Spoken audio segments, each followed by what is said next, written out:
ರಾಜ್ಯದಾಗ 3 ತಿಂಗಳಿಂದ 31 ರೈತರ ಆತ್ಮಹತ್ಯೆ ಮಾಡ್ಕೊಂಡ್ರೆ ಬಿಜಾಪುರ ಜಿಲ್ಲೆಯಲ್ಲಿ 6 ಜನ ಆತ್ಮಹತ್ಯೆ ಮಾಡ್ಕೊಂಡು ಬರಗಾಲ ಜಿಲ್ಲೆಯಲ್ಲಿ ಸಾಲಬಾಧಿತರು. ನೋಡಿ, ಸರ್ಕಾರ ಇನ್ನೂವರೆಗೆ ಯಾವುದೇ ನಿರ್ಣಯ ತಗೋಲಾರ್ದಾನೆ ಇವತ್ತು ಸಚಿವ ಸಂಪುಟದ ಸಲುವಾಗಿ ದಿಲ್ಲಿಯಲ್ಲಿ ಹೋಗಿ ಕೂತ್ಬಿಟ್ಟಾರೆ. ವಾರಗಟ್ಟಲೆ ದಿಲ್ಲಿಯಲ್ಲಿ ಕನಿಷ್ಠ ಅಲ್ಲಿ ದಿಲ್ಲಿಯಲ್ಲಿ ಇರೋದವ್ರಿಗೆ ಜ್ಞಾನ ಬೇಕು. ಒಂದು ಸರ್ಕಾರದ ಮುಖ್ಯಮಂತ್ರಿ ಮತ್ತು ಎಲ್ಲ ಮಂತ್ರಿಗಳು ಇವತ್ತು ದಿಲ್ಲಿಯಲ್ಲಿ ಬೀಡಾರ್ ಹೊಡಿಬಿಟ್ಟಿದ್ದಾರೆ. ಆದಷ್ಟು ಬೇಗನೆ ಕಾಂಗ್ರೆಸ್ನವ್ರು ಯಾರು ಮಂತ್ರಿ ಮಾಡ್ತಾರೋ ಯಾರು ಬಿಡ್ತಾರೋ ಅವ್ರ ಪಕ್ಷಕ್ಕೆ ಸೀಮಿತ. ಅವರೆಲ್ಲ ಬಂದು ಇಲ್ಲಿ ಬರಗಾಲ ಕಾಮಗಾರಿಗಳ ಬಗ್ಗೆ ಸರ್ಕಾರದ ಚಟುವಟಿಕೆಗಳನ್ನು ಪ್ರಾರಂಭ ಮಾಡಬೇಕು.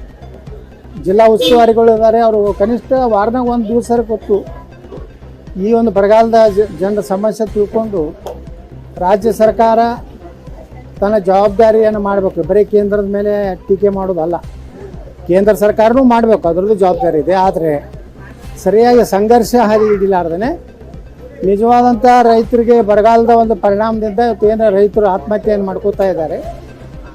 ರೈತರಿಗೆ ಮಾನಸಿಕ ಸ್ಥೈರ್ಯ ಕೊಡುವಂಥದ್ದು ಯಾರೂ ಭಯಪಡಬೇಡ್ರಿ, ನಾವು ಮುಂದಿನ ದಿವಸಗಳಲ್ಲಿ ಎಲ್ಲ ರೀತಿಯಿಂದ ರೈತರ ಸಹಾಯಕ್ಕೆ ಬರ್ತೀವಿ ಅನ್ನೋಂಥ ಒಂದು ವಚನವನ್ನು, ಅಭಯ ವಚನವನ್ನು ಕೊಡುವಂಥ ಕೆಲಸ ಮಾಡದೆ ದಿಲ್ಲಿಯಲ್ಲಿ ಏನು ಕೂತಾರಲ್ಲ, ತಕ್ಷಣ ಕಾಂಗ್ರೆಸ್ ಹೈಕಮಾಂಡ್ ಅವ್ನು ದಿಲ್ಲಿಯಾಗಿ ಕೂತವ್ರನ್ನೆಲ್ಲ ಅವರ ಊರಿಗೆ ಕಳಿಸ್ಬೇಕಂತೇಳಿ ನಾನು ಆ ಪಕ್ಷದ ಹೈಕಮಾಂಡಕ್ಕೆ ಒತ್ತಾಯ ಮಾಡ್ತೀನಿ. ರಾಜ್ಯದಾಗ 3 ತಿಂಗಳಿಂದ 31 ರೈತರ ಆತ್ಮಹತ್ಯೆ ಮಾಡ್ಕೊಂಡ್ರೆ ಬಿಜಾಪುರ ಜಿಲ್ಲೆಯಲ್ಲಿ 6 ಜನ ಆತ್ಮಹತ್ಯೆ ಮಾಡ್ಕೊಂಡು ಬರಗಾಲ ಜಿಲ್ಲೆಯಲ್ಲಿ ಸಾಲಬಾಧಿತರು. ನೋಡಿ, ಸರ್ಕಾರ ಇನ್ನೂವರೆಗೆ ಯಾವುದೇ ನಿರ್ಣಯ ತಗೋಲಾರ್ದಾನೆ ಇವತ್ತು ಸಚಿವ ಸಂಪುಟದ ಸಲುವಾಗಿ ದಿಲ್ಲಿಯಲ್ಲಿ ಹೋಗಿ ಕೂತ್ಬಿಟ್ಟಾರೆ. ವಾರಗಟ್ಟಲೆ ದಿಲ್ಲಿಯಲ್ಲಿ ಕನಿಷ್ಠ ಅಲ್ಲಿ ದಿಲ್ಲಿಯಲ್ಲಿ ಇರೋದವ್ರಿಗೆ ಜ್ಞಾನ ಬೇಕು. ಒಂದು ಸರ್ಕಾರದ ಮುಖ್ಯಮಂತ್ರಿ ಮತ್ತು ಎಲ್ಲ ಮಂತ್ರಿಗಳು ಇವತ್ತು ದಿಲ್ಲಿಯಲ್ಲಿ ಬೀಡಾರ್ ಹೊಡಿಬಿಟ್ಟಿದ್ದಾರೆ. ಆದಷ್ಟು ಬೇಗನೆ ಕಾಂಗ್ರೆಸ್ನವ್ರು ಯಾರು ಮಂತ್ರಿ ಮಾಡ್ತಾರೋ ಯಾರು ಬಿಡ್ತಾರೋ ಅವ್ರ ಪಕ್ಷಕ್ಕೆ ಸೀಮಿತ. ಅವರೆಲ್ಲ ಬಂದು ಇಲ್ಲಿ ಬರಗಾಲ ಕಾಮಗಾರಿಗಳ ಬಗ್ಗೆ ಸರ್ಕಾರದ ಚಟುವಟಿಕೆಗಳನ್ನು ಪ್ರಾರಂಭ ಮಾಡಬೇಕು.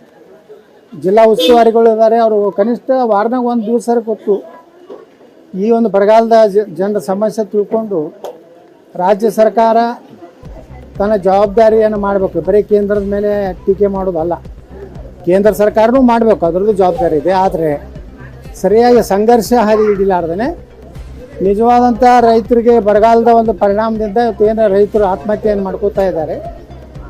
ರೈತರಿಗೆ ಮಾನಸಿಕ ಸ್ಥೈರ್ಯ ಕೊಡುವಂಥದ್ದು ಯಾರೂ ಭಯಪಡಬೇಡ್ರಿ, ನಾವು ಮುಂದಿನ ದಿವಸಗಳಲ್ಲಿ ಎಲ್ಲ ರೀತಿಯಿಂದ ರೈತರ ಸಹಾಯಕ್ಕೆ ಬರ್ತೀವಿ ಅನ್ನೋಂಥ ಒಂದು ವಚನವನ್ನು, ಅಭಯ ವಚನವನ್ನು ಕೊಡುವಂಥ ಕೆಲಸ ಮಾಡದೆ ದಿಲ್ಲಿಯಲ್ಲಿ ಏನು ಕೂತಾರಲ್ಲ, ತಕ್ಷಣ ಕಾಂಗ್ರೆಸ್ ಹೈಕಮಾಂಡ್ ಅವ್ನು ದಿಲ್ಲಿಯಾಗಿ ಕೂತವ್ರನ್ನೆಲ್ಲ ಅವರ ಊರಿಗೆ ಕಳಿಸ್ಬೇಕಂತೇಳಿ ನಾನು ಆ ಪಕ್ಷದ ಹೈಕಮಾಂಡಕ್ಕೆ ಒತ್ತಾಯ ಮಾಡ್ತೀನಿ.